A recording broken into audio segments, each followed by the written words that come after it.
Hello, akkam nagahuutte jalbatte. Ayyee nagaa akkam? Naguma akkami? Galatasaa. Beekamaadha akka sababa sagalee bilisummaa Oromoo irraa si bilbilaa jira.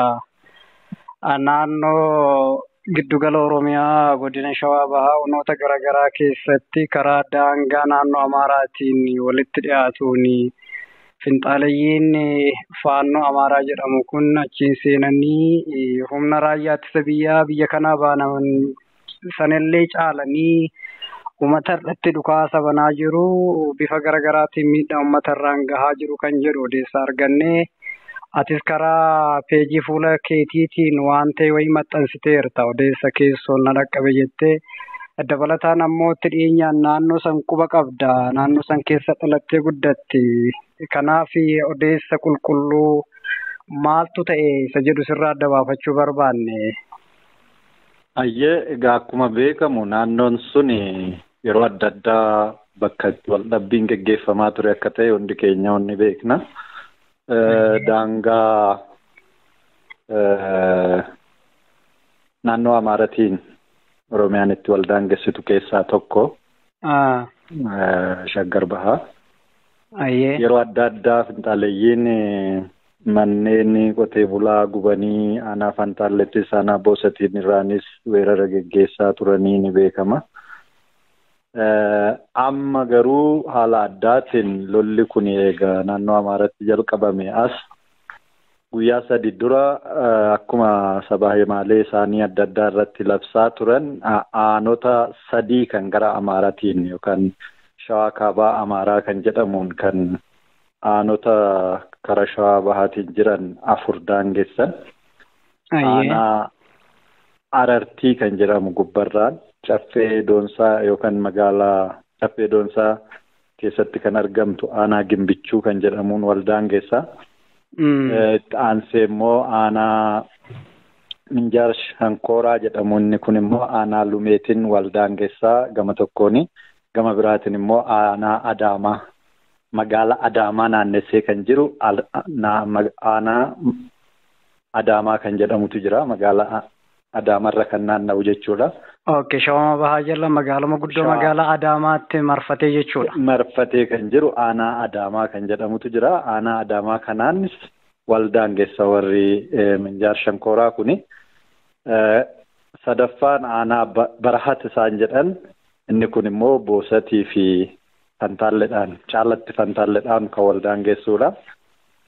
Amma guyyaa 3 dura ibsa isaan kennaa turaniin aanolee 3 kana finxaalayyiin yookaan immoo hidhattoonni naannoo Amaaraa keessatti lola geggeessaa jiran akka to'annaa isaanii jala galchan lola guddaa otoo hin lolamin magaalota aanaa 3 kana akka to'atanii jiranii fi uummannis akka isaan simatee jiru sochiin hojiitillee nagumaan akka itti fufee jiru bulchiinsi aanotaa hojii isaanii itti fufanii akka jiran lola jabaa otoo hin godhamin aanota 3 kana akka to'atanii jiran ibsaa turanii.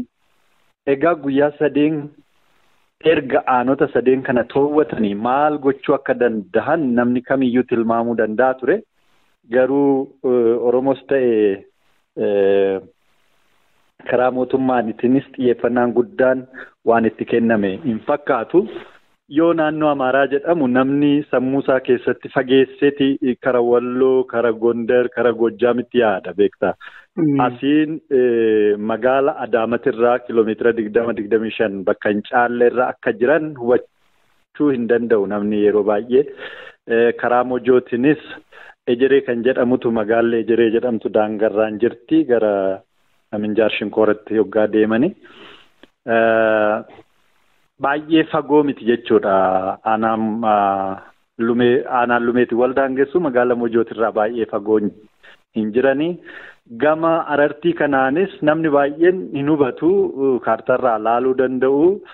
Aanaa Gimbichuu kan jedhamu kun Finfinnee fi aanaa Arartii keessa kan jiru aanaa tokkicha qaamni gimbichuu qabate gara Finfinnee seenuudhaaf karaa Boolee Arraabsaa jedhamu kanaan uummanni baadiyyaa keessa miilanillee kan magaala dhufuudha beektaa lafti baay'ee iyyoodha.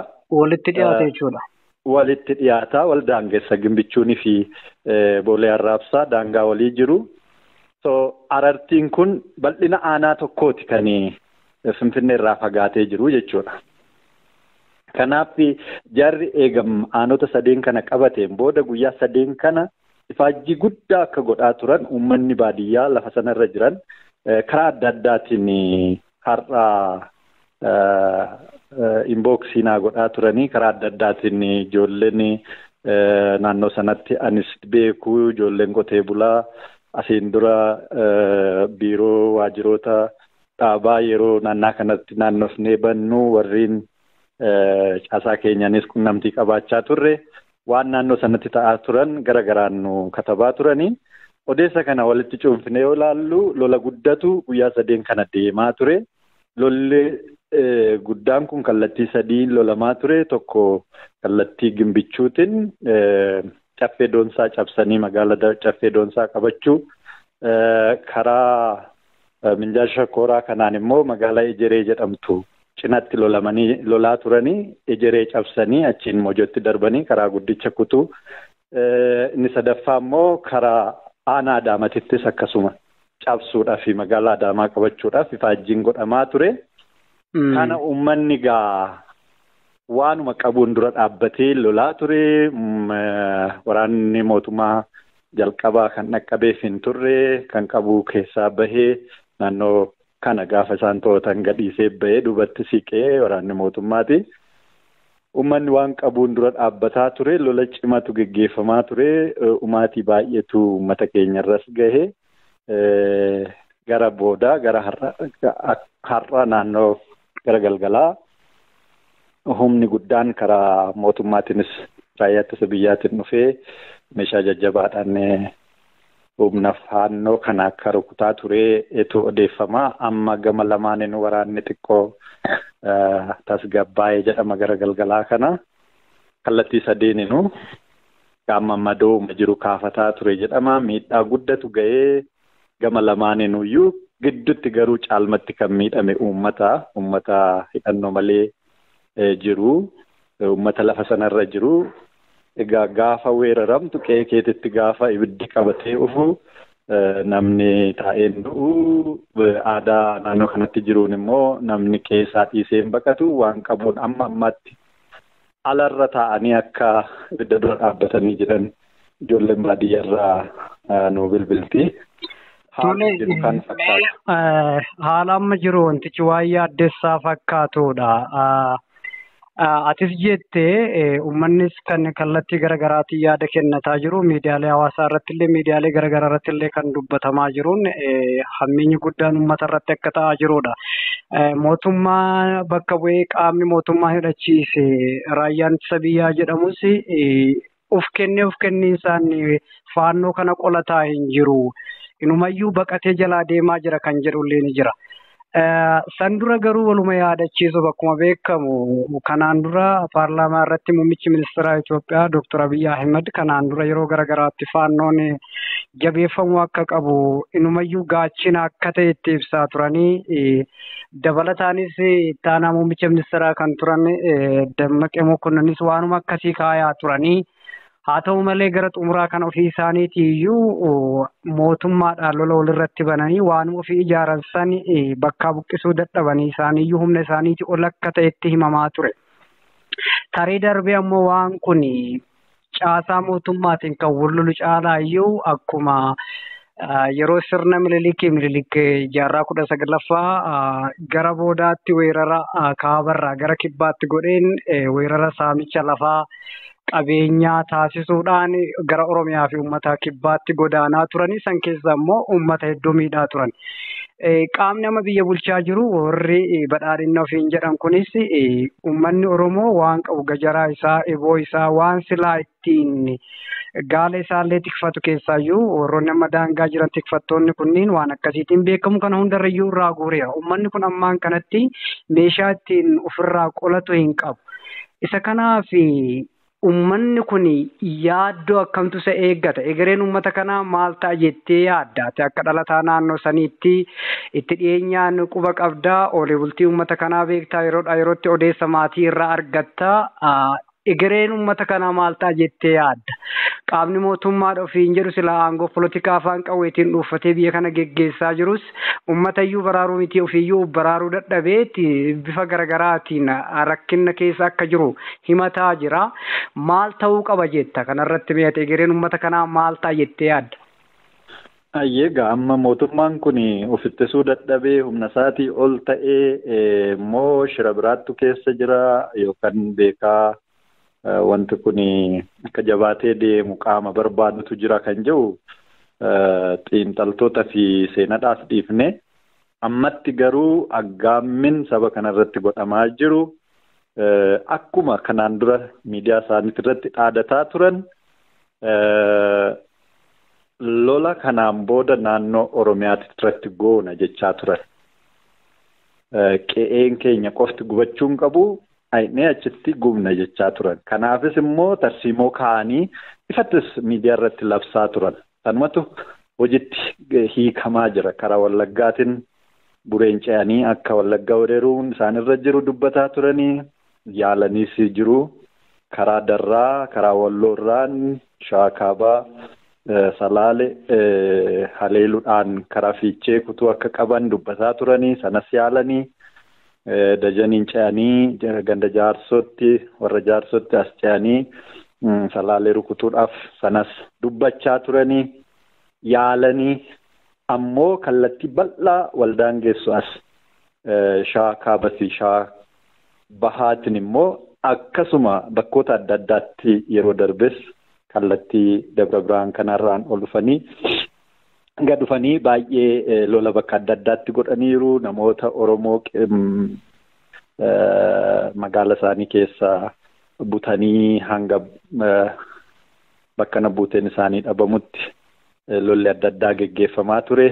Darrarraan lolli geggeeffamaa ture. Amma gara biraatiin lola qabbaneessanii kallattii kanaan qiyyaafatan jechuudha. Kallattiin kun isaaniif kallattii tarsimaadha akka xiinxala isaaniitti tokkoffaa akka sararaa yeroo gabaabaadhaa yeroo dhiyoodha as aanaa Barahat jedhamu kana hanga sarara guddicha Jibuutii deemutitti daangaa isaanii as fidanii alaabaa isaanii fannifataa turanii bakka Qorkee jedhamuun sarara guddichatti Oromiyaa keessan fuchitee aanan isaanii kun akka sarara sana qunnamtu godhanii turanii. Kanaaf aanota sana sadeen to'achuun isaanii adeemsan sarara guddicha kana to'achuudhaan Finfinneerraa waan galu karaa Jibuutiin galu hundaa kutuudha. Akka yaada isaaniitti kun isaaniif faayidaa guddaa qabaata. Kanaaf humna qaban hundaan akka lafarraa dhagaa jirrutti nama Oromoodha jedhamu aayidiin isaa Oromoo yoo ta'e ajjeesaa tura jechuudha. Naannoo Ejeree kanatti kaleessa sarras wanti dhagahamaa ture waan sukkanneessadha. Oromoon diina keenya Oromoo balleessinee 4 kiiloo to'achuu qabna kan jedhu aadannoon sooshaal miidiyaa irra jiru lafarratti hiikamaa akka jirutu dhagahamaa jira. Kun jechuun humna faannoo garmalee dhiitessinee agarsiisuuf otoo hin taane otoo tuffatamu immoo yookaan immoo jarri waluma jennee otoo laallu qonnaan bulaan keenya jiraatan baadiyyaa lafa isaatitti qe'ee isaatitti gubachaa jiraachutu mul'ate. Kanaaf Oromoon bakka hundaa jiru saba kanaaf birmachuu qaba, sagalee ta'uufi qaba. Hamma danda'ameen uummanni kun ofirraa ittisaa jira. Egaa akkuma atu jette wanti iyyaa baanes diina nu godhatanii nuyis mana hidhaatitti akka maletti nu miidhaa bahaniif Oromoon hidhannoo malee jira. Oromoon sabni guddaan kun ollaasaa warri jiran hunda akka addaatti hidhachiifamanii ammoo Oromoorraa qoncooraa fi meeshaa ittiin oomisha isaa oomishullee haamtuu fi qoncoora harkaa guuraa jiru. Kun immoo sirrii miti. Uummata kana saaxilee jira. Miidhaaf saaxilaa jira jechaa turre. Kanarratti dabalatee immoo akkuma atuu jette itti aanaa muummicha ministeeraa gadi bahanii saba keenya saba Amaaraa jechuu isaaniiti bakka jiran hundatti akka diina ofirraa qolachuu qabanitti addatti hidhachiifna jechaa turanii. Naannoo Amaaraatti immoo akkuma beekamutti hidhannoon seerawaadha. Qonnaan bulaan isaanii hunduu hidhataadha. Haala addaatiin immoo faannoon sababa lola Tigraay wajjin tureef jecha addatti hidhachiifamaa ture mootummaadhaani. Mootummaanis isaan faarsaa ture. Har'a lolli isaa waan gidduu jiru kun kan dhugaati moo kan shira biraa qabu kan jedhu boru waan laallu ta'ee ammatti garuu balaan guddaan uummata keenya irra qaqqabaa jiru hamaa ta'uu fi haala kanaan kan deemamu yoo ta'e ammas magaalonni Oromiyaa naannoo sana jiran kan akka Adaamaa, kan akka Mojoo, kan akka Bishooftuu darbee Finfinneefu kan gaaga'u ta'uu uummata immoo aanota ammasiin jedhe keessa jiraatan kana garmalee ajjeecha fi dugugga sanyiitiif kan isaan saaxilaa jiru ta'uu wanti amma baadiyyaa daangaalee jiran irratti mul'ataa jiru bakka qabatanitti uummata buqqisuu manneen qotee bulaa gubuu uummata hundumattuu dhukaasuu jechuudha. Lola uummatarratti ta'aa jira. Lola uummatarratti raawwatamu ta'aa jira. Lola hidhannoo warreen hidhannoon jiran lama wal lolan otoo hin ta'in qaamni hidhate tokko uummata bal'aa irratti jimlaan dhukaasa haala itti bannutu mul'ataa jira. Kun immoo egeree uummata kanaatiif balaa guddaa kan aggaame ta'uu hubatamee Oromoon bakka tokko yoo miidhamu kan bakka biraa jirus callisee taa'ee ilaaluu hin qabu. Walii birmachuu qabnaa dhugaadha. Ajjeechaan bakka adda addaatti godhamaa jira. Ammoo bakkoonni biroo immoo akkuma re'ee takka yoo qalan kan biraa alala guurti jedhan san Oromoon taa'ee wal ilaalaa jira. Kun seenaa keessatti waan fokkisaadha. Kana Oromoon bakka jirurraa dammaqee walii birmatee walmira dhaabbatee saba tokko ta'uu keenya agarsiisuuf yeroon qabnu ammaan jedha. Tole mee isuma waliin waanuma ammanaa kaaste kana walitti qabdee naa deebista. Oromoon keessaa fi alaan lolamaa jira. Sirnoota impaayera Itoophiyaa dhufaa kana hunda haga murna hardhaa biltsiginnaa kanaatitti illee Oromoon bulchiinsa afaan qawweetiin aangoo polotikaa dhuunfatee afaan qawween biyya kana uummattoota biyya kanaa bulchaa jiru kana jalatti Oromoon baruu hidhamaa, ajjeefamaa, hiraarfamaa, qeef qabeenyi isaa saamamaa, manni isaa ibiddaan gubamaa, inni akeeka isaa hin fudhanne, inni ejjennoo siyaasa isaatiif jecha kun biyyarraa baqachiifamaa as ga'e hadhallee santu mul'ataa jira. Keessaa falaan lolamaa jira yoo jennu inni biraa qe'ee Oromoo qabeenya Oromoo saamuuf jecha lola itti banee babal'ifannaa lafaatiif saamicha geggeessaa lola uummata irratti bana. Inni keessaa immoo aangoo polotikaa isaa dheereffachuuf jedhee uummata ajjeesaa jira. Addatti ammoo waggoota 4-5 darban keessaayyuu bara kana keessa haala amma mul'ataa jiruun ejjennoo siyaasa isaaniitiif nama hidhanii mana hidhaatii baasanii ajjeesanii bosonatti gatanii waraabessi achitti nyaachutu mul'ata. Dhiyeenyuma kana seenaa yeroo dhiyoo kan ta'e hagayya 30,2023 si'a darbe ijoollee qeerroo dargaggoota 4 anfiilloodhaa fuudhanii Dambidolloo geessanii isaan san keessa guyyaa kaleessaa tokko akka ajjeefame himamaa ture. Warri hafan sadiin illee akka ajjeefamanidha. Miidiyaan Itiyoo Fooram jedhamu tokko kan gabaasaa ture. Kun dhugaa ta'uu dhabuunus gama kennan akka miidiyaatti qorataa jirra. Garuu bira hin geenne kan biraas guyyama kaleessaa giddugala Oromoo Oromiyaa godina lixa Shaggar ona Amboo keessatti dargaggoota hedduu ajjeesanii akkasumas Shawaa Bahaa ona dugdaa Zuwaayii dugdaa keessatti illee dargaggoota hedduutu ajjeefame. Hardhuma ammoo barataan tokkos yuunivarsiitiidhaa deebi'ee boqonnaa maatii bira kan jiru ajjeesanii. Murni kuni ofii isaatiiyyuu ilaalcha Oromummaa nama qabu nama aangoo politikaa siyaasa isaanii afoo dhaabbatu akkuma jedhan karoora waggaa 10 kana galeen gaachuuf jecha akka isatti danqaan taane nama Oromoo ta'e tokko Oromummaa isaatii yakkaa jira, ajjeesaa jira. Gama biraatiin ammoo qaamni saba biraa irra bakka bu'eetiin hin jedhu babal'ifannaa lafaatiif Oromoo ajjeesaa jira. Isa kanarratti uummanni Oromoo akka waliigalaatti keessaaf alaan maaltu falaafi? Maal gochuu qaba Oromoon akka waliigalaatti? Ayyeegaa waan baay'eetu kaasteerta taateewwan gidduu kana ta'amaa jiru Oromoo akka sabaatti irratti kan qiyaafatame ta'uudha. Murni lamaa wal lolaa jiru kan wal lolaa jiru babal'ifannaa lafaa qofaa miti kanan hubadhutti aangoo siyaasaa giddu galeessaa to'achuudhaaf barcuma 4 kiiloo kana to'achuudhaaf kan isaan wal fixaa jiran oofa wal fixaa jiraatan ta'e egaa lola isaanii kana gidduutti Oromoon miidhamaa jira. Maaliif bakka jedhamu masaraa Minilik kana qabachuudhaan dura daangaa Oromiyaa keessa darbutu isaanirra jira. Yoo daangaa Oromiyaa keessa darban immoo badii baay'ee akka amma argaa jirru kanatu raawwatama. Gaafa achi gaanis maal nu yaadaniiti kan jedhus sirriitti yaadamuu qaba. Akka isaan lallabaa jiranitti sirni federaalizimii kun isaaniif gaarii hin taane haqamuu qaba. Heerri kun ciramuu qaba. Sabaan ofimuun paartileen sabaan ijaaraman diigamuu qabu. Jaarmiyaan akka ABO seenaa ta'uu qaba.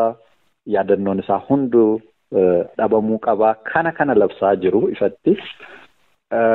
Adeemsi isaanii kana mootummaan amma aangoorra jiru hanga garaa keenyaa nuun taanedha. Mufannaan naannoo Amaaraatti mul'ate. Gama mootummaa aangoo harkaa qabuutiin immoo isaanis gammachiisuu fi biyya impaayiraa tana itti fufsiisuudhaaf jecha akka garaa isaanii ciibsuuf qe'ee Oromoo hunda eega gooluu jalqabee waggoota 5 aangoorra inni ture kun kan itti fufeedha. Guyyaa tokko hin boqanne qe'een Oromoo akkuma isinis gabaasaa turtan bakka adda addaatti dubbatamaa ture.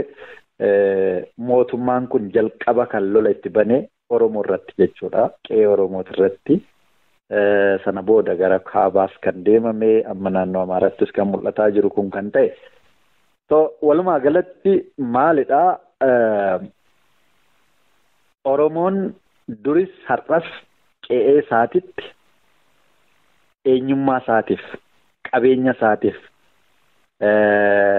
aadaa isaa balleessuuf jecha humnoonni adda addaa irratti wal fixuu jechuudha yookaan caalatti anatu fixa jechuudhaan irratti wal dorgomu.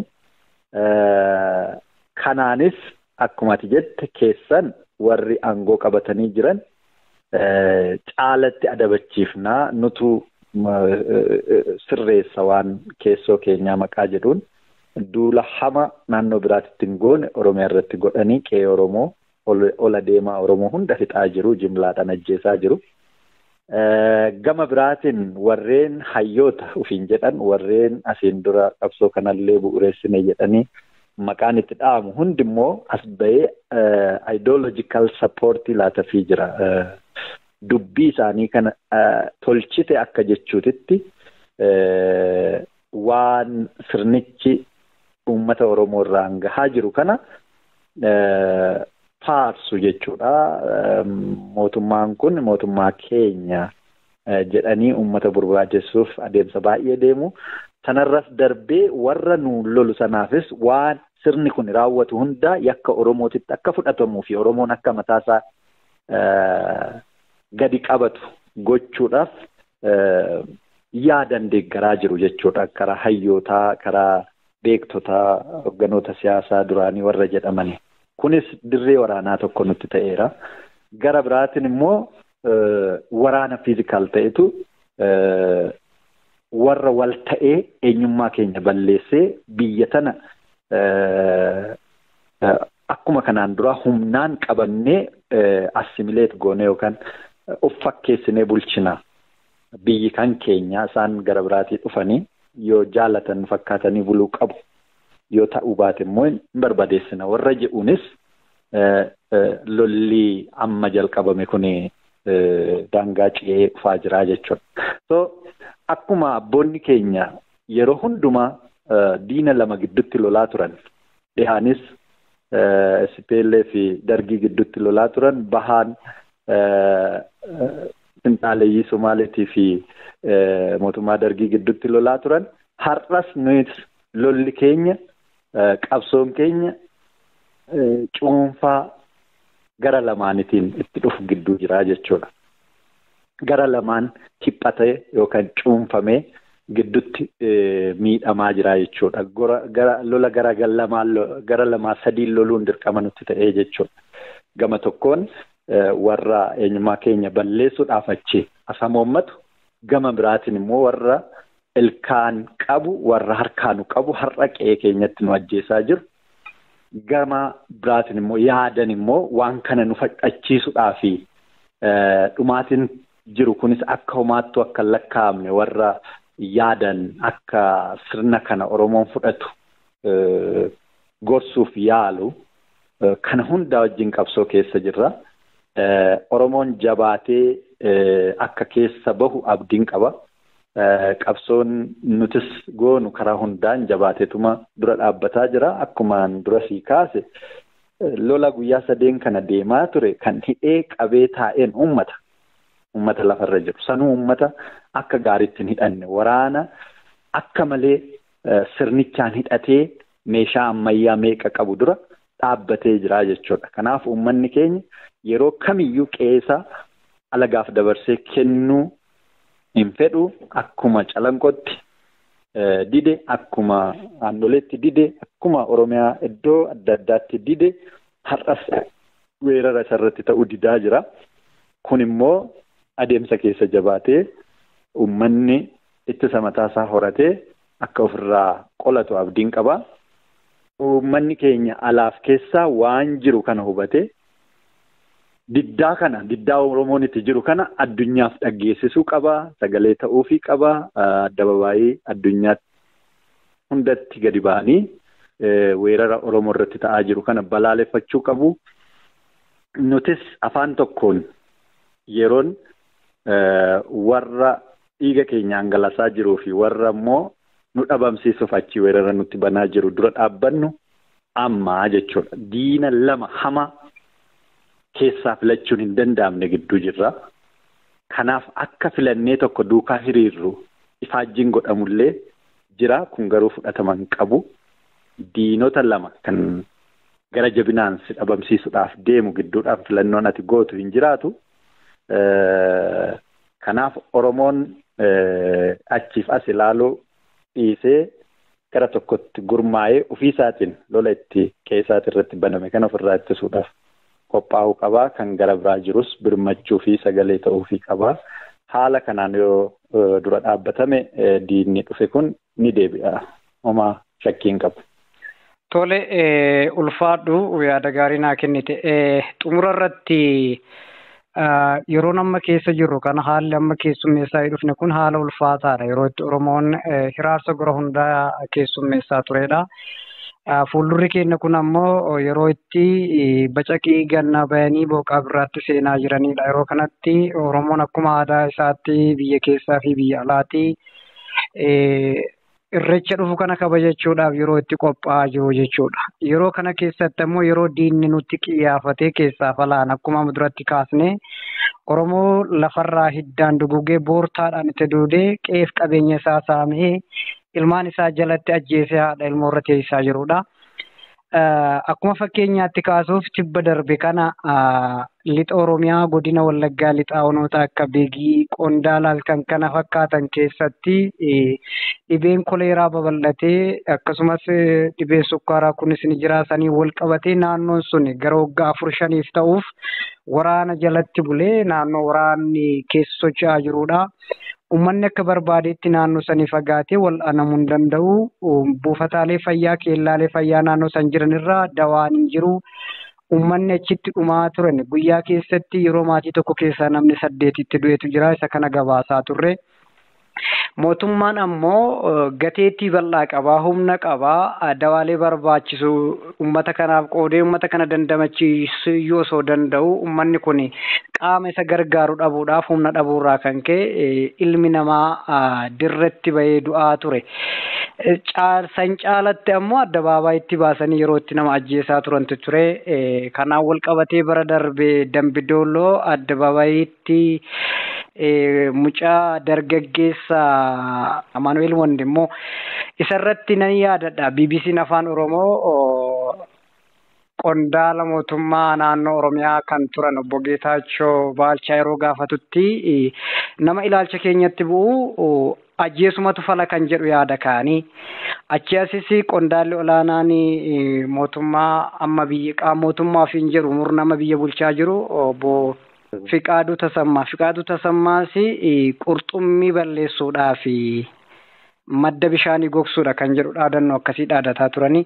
Akka saniin ammoo yerootti bifuma saniin ta'e jedhanii dhibeedhaan uummata kana fixu, waraanaan uummata kana fixu, yeroo diinni biraa ammoo daangaa cabseetiniin uummata weeraru kana ta'e jedhanii itti dhiisu. Waan ta'e jedhanii dhaadannoodhuma dhaadatan saniin uummata kana karoora yeroo gabaabaa fi yeroo dheeraa jedhanii itti baafatanii uummata kana lafarraa fixaa jiran.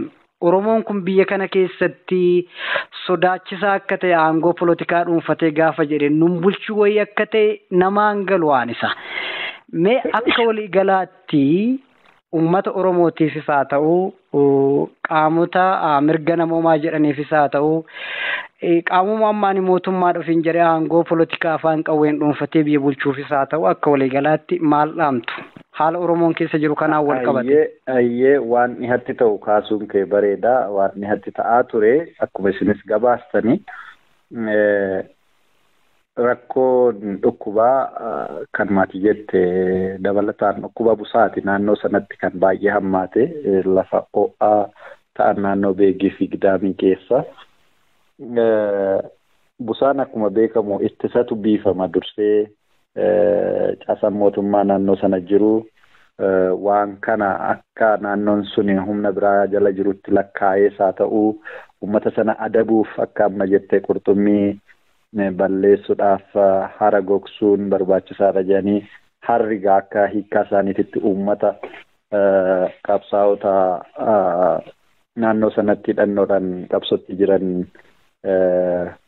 gargaaru jedhamee kan yaadamudha. Kanaaf naannoo sanatti eegumsa ittisa busaa wanti godhame hin jiru. Dhukkuba biraatis kan daddarboo ta'an kan salphatti ittisamuu danda'uuf kan akka koleeratiif uummanni saaxilamaa ture. Tokko kana wantoota dursa hojjetamuu qabu hojjetamuu waan dhibeef dhukkubni daddarbaan dhukkubni qoricha salphaa qabu uummata fixaa jira jechuudha. Gara biraatiin qorichatu achi akka hin galle godhame qorichi irraa ittifame akkuma naannoo Tigraayitti wanti tokko akka naannoo sana hin galle godhame sana ammas dhiyatti qorichi namni itti yaalamuuf salphatti dawaan busaa waan salphaadha. Dhukkuboota kiroonik ta'an kan akka sukkaaratiif immoo dawaa barbaachisaa yeroo yerootti namni fudhachuu qaba guyyaa guyyaadhaan. Dhukkuboota kanaaf dawaan ta'an naannoo sanatti argamuu dhabuurraa kan ka'e namni dhukkuba sukkaaraa qabu kan kanaan dura kubsataa ture yaalii salphaa dhabuudhaan du'utu gabaafamaa ture jechuudha. Miidhaa akkasitti ta'aa ture ajjechaan jimlaa waliigalaa bakkoota adda addaatti keessumattuu guyyoota 2-3 kana kan dhaga'aa jirru dargaggoota irratti kan xiyyeeffate dargaggoota of ittisuu hin dandeenye to'annaa isaanii harka jiran harka duubatti hidhanii jiran qaamni tokko erga toowwatameen booda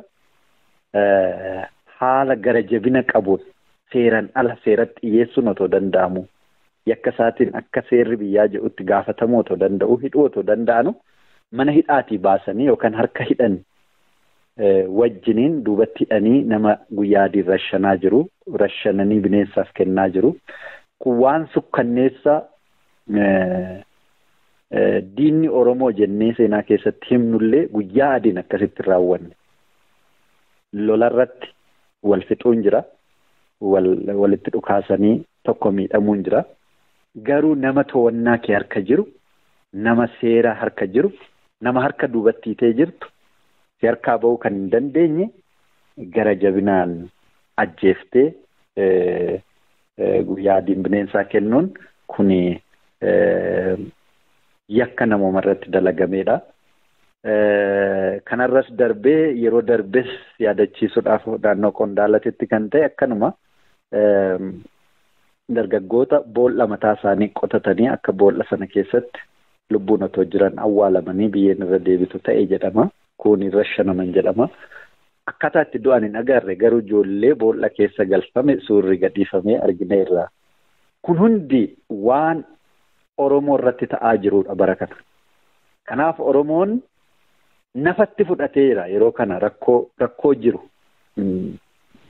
Nafatti fudhatee akka duuti waan haaraa hin taane tokko yookaan duuti kun waanuma isaa maluu tokkotti lakkaa'ee callisuu yookaan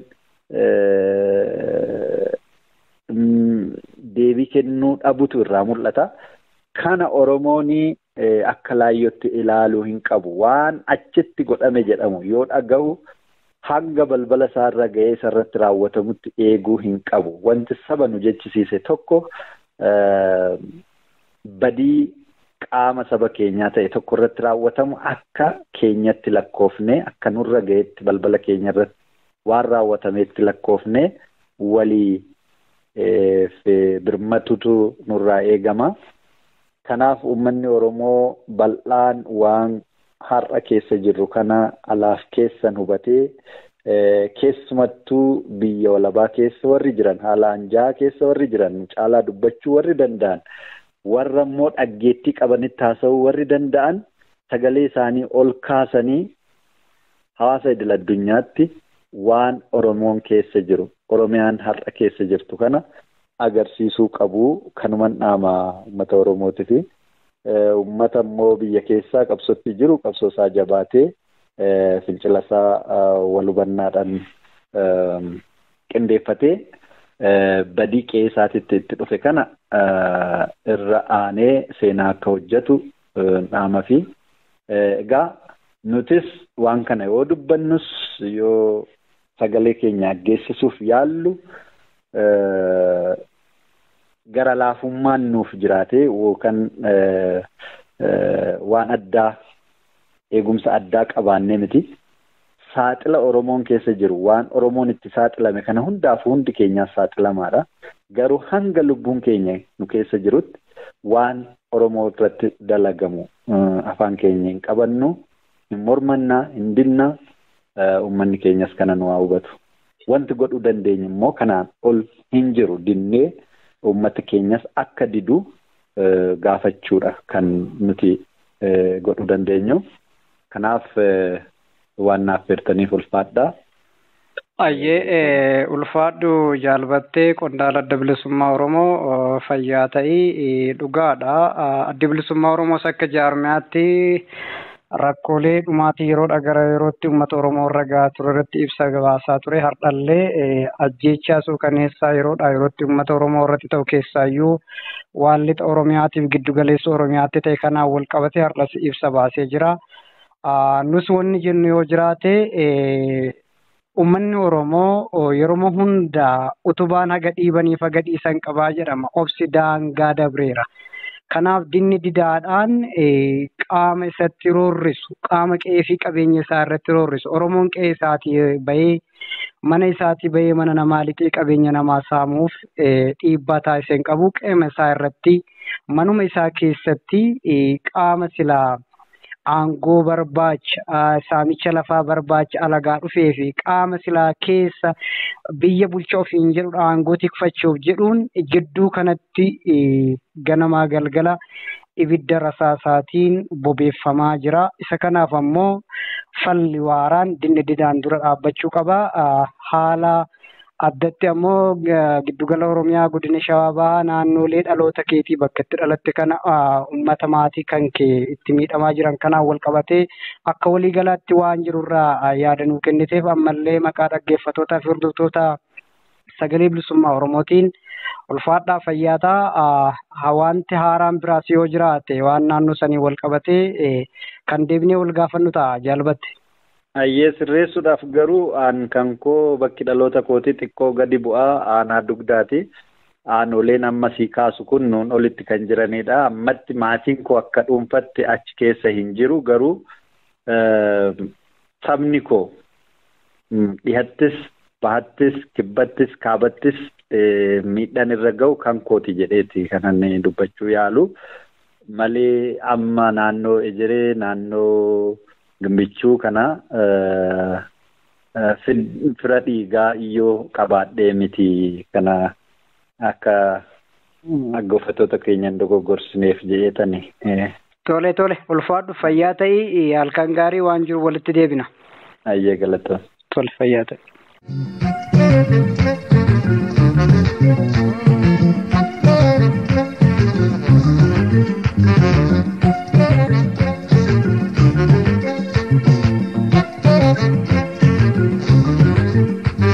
Maaluma sabni Oromoo walii galee fincilee lolee maal qaba diinaa samoo gaafa tokko saba saambulee.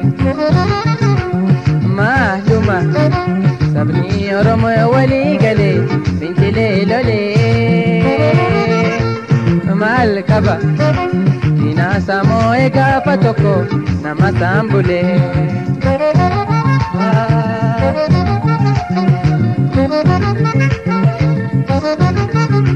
Akada babaan tamne diti tamne angayoo miti jiraanna gabroomne.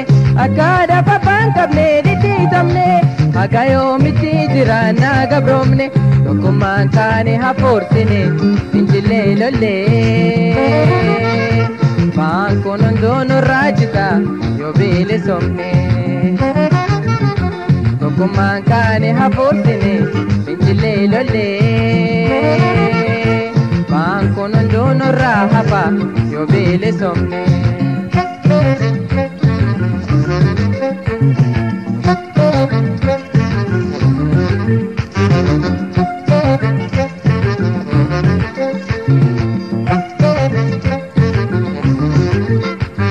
Maaluma sabni Oromoo walii galee fincilee lolee maal qaba diinaa samoo gaafa tokko saba saambulee. Maaluma sabni Oromoo walii galee fincilee lolee maal qaba diinaa samoo gaafa tokko nama saambulee.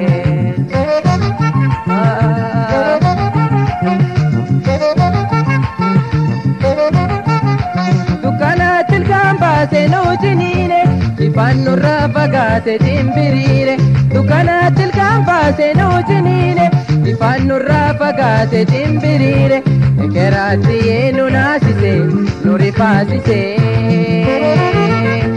Oromoo ilmaan abbaa tokko gargar babaase. Ekeraatti yeenu naasise nu rifaasise. Oromoo ilmaan abbaa tokko gargar babaase.